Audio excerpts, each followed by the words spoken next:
leaving was the easy part. Now you're fighting to stay gone. Let's talk about that. Most people think that spiritual warfare stops after you leave, but you didn't just walk away from a person. You walked away from a soul tie, from a cycle, from a stronghold, from spiritual warfare. So sometimes it will follow you. So most of the time when you get out of a relationship with a narcissistic person or a person who's no longer good for you, what the enemy will begin to do is turn the battle internally. He will begin to attack your mind. He will begin to say things like you're not worth it, you're not lovable. He will have you questioning your worth, your decision, your strength. And that's not God, that's spiritual warfare. And for me, he played on my fear of being a single mom. That's what he played on. He made me feel like it was a weakness. He made me feel like being a single mom was a flaw. So what I was going to do is I was going to settle in an abusive, toxic, narcissistic relationship, although it was killing me, although it was taken away from me, although my babies were seeing me crying, stressed out, and depressed. I just thought, because the world tells me that it's better to have a man in a home, that I was supposed to just allow that man to be in the home. But it wasn't until I grew up a little bit that I realized that the man being in a home is very important, but it's even more important for them to see their mother happy. I would rather allow my kids to see me growing, for them to grow up seeing me being a single mom that's happy, that's healthy, that's whole, and have a safe environment for them, than to allow a man to come into our lives and to disrespect us, put us last, not think about us, ruin everything we've ever worked too hard for. No.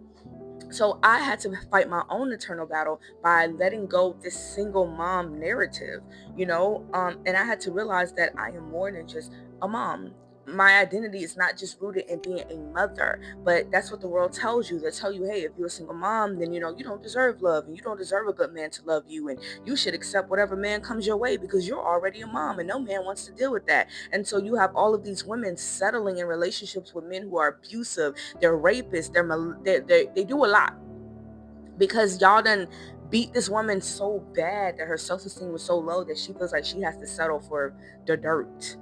And so that was a fear of mine that I had to overcome with leaving a narcissistic relationship.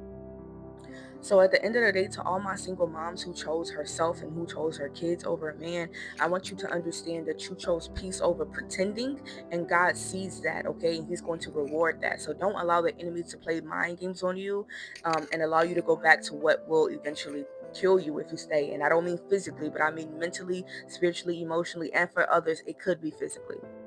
And the enemy will try to pull you two back together. He will allow you to have dreams about this person. He will allow you to really just miss this person, where you have a pull or a tug on the inside, and you just like, I don't understand why this person is so bad for me. And I know they're so bad for me, but for some reason I keep getting pulled to them. And that's intentional. That's actually by the enemy, because it's actually an unclean spirit that's working with the enemy, because the enemy benefited off of you being in that relationship because it delayed you. It delayed you from knowing God. It delays you from walking in your purpose.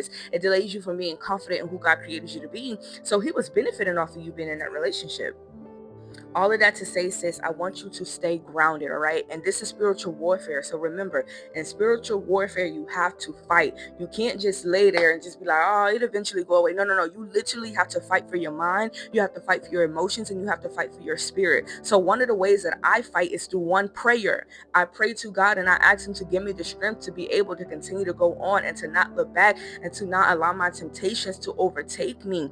Another thing that I do is I write down all of the bad things that person has done to me, all of the pain that they've caused me, and I keep that in the forefront of my mind. Because when you're going through a breakup and you're single and you're feeling lonely and you get a little horny or whatever, the enemy will try to bring back up those two little good moments that you have with that person, and you will begin to miss them, right?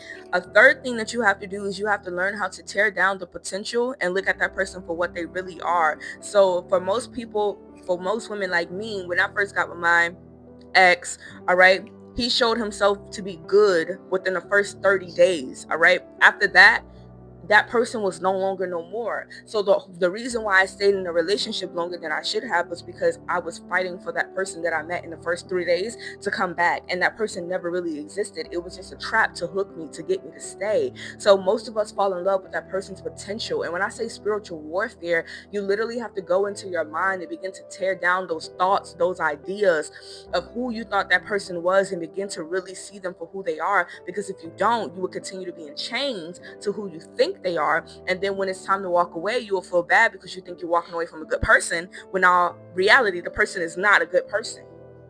Right? Stay in community, stay around people that love you, that cares about you, that knows you, that speaks life into you, so that you don't feel the need to go back, because it's so easy to backslide when you miss somebody, sis. All right, so I need you to stay focused. And the last thing, feed your spirit more than you feed your feelings. Okay, your feelings will get you in trouble every single time. We're not going to go off of how we feel. Feelings change. All right, I promise you, the moment you start feeling this person, or the moment you start feeling lonely, I just need you to sit it out. Just pause, just stop and sit there. Don't be afraid of the feeling. Accept the feeling. Welcome the feeling. I do miss him. I do want this. But allow it to pass. Eventually, it's going to pass over. All right. Sometimes we allow our feelings to control us, and we run, we run, we run. But the reality is we are supposed to be controlling our feelings. Your mind is supposed to be telling you how to feel, not your feelings. Okay. And this is what get us women in a lot of trouble, because we go off of how we feel. But I want you to just sit in the moment, feel it, and then allow it to pass. And most importantly, sis, I want you to remember that this is not a breakup. This was you breaking free. You're not crazy. You're not weak. You are in a fight for your future. And the same way you had to fight to get out, you're going to have to fight to stay out. Don't go back to what God delivered you from, because sometimes people don't make it back out a second time. Be blessed.